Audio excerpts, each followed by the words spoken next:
Miguel Kim with the Hype 411.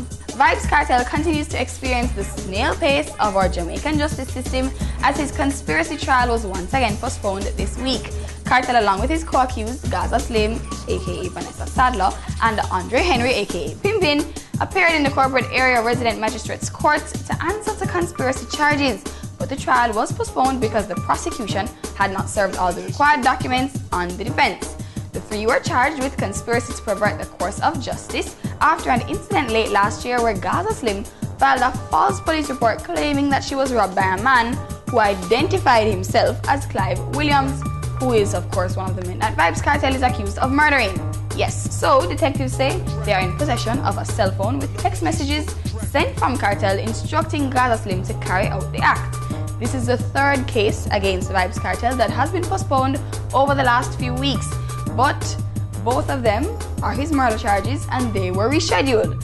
While Gaza Slim and Pimpin are out on bail, Vybz Kartel remains incarcerated. They return to court next month.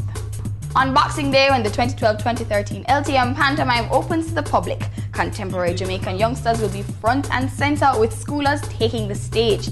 That's Schoolers with a Z, by the way. Writer-lyricist Barbara Gludon explains that they feel young people have such a place in society that every now and again we must focus on them. With that said, they decided to bring back Schoolers featuring a new generation talking about BBs, SBAs, and so on.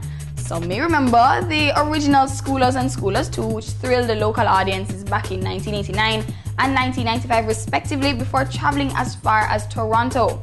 Gludon explained that the revisited staging of the performance will be looking at how today's youth are dealing with things compared to how youth did some time ago. Not to mention the young people culture, particularly the way we speak. Yeah.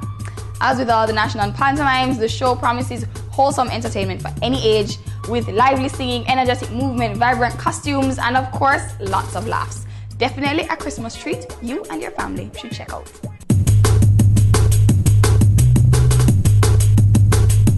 Our international bit this week takes you down the yellow brick road with Dorothy, the Tin Man, and the Lion. That's right, we're talking about the Wizard of Oz. More particularly, we're talking about Judy Garland's blue and white gingham dress from the Wizard of Oz that sold for, get this, $480,000 at a Beverly Hills auction recently. If you remember anything about the 1939 classic, you'll remember the dress. And although the price, someone paid seems a little bit ridiculously expensive, that's just about the price that the auctioneers estimated it would be sold for. And interestingly enough, that price is lower than other Hollywood costumes worn by Marilyn Monroe and Audrey Hepburn, and a similar dress worn during the tests of The Wizard of Oz that fetched just about $1 million in 2011. It's no surprise to see movie dresses going for big bucks. Last year, Marilyn Monroe's white subway dress, the little pose from the 1955 movie, The 7-Year Itch, sold for $4.6 million. And Audrey Hepburn's ascot dress from My Fair Lady fetched $3.7 million. And we're talking about US here. Yeah. After spending so much on an outfit you probably would never wear, what do you really do with it though?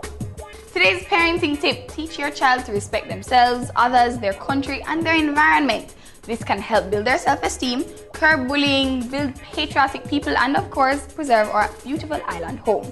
I'm your girl Kim, and that's the Hype 411. Shoutouts to Chronic Designs for my t-shirts.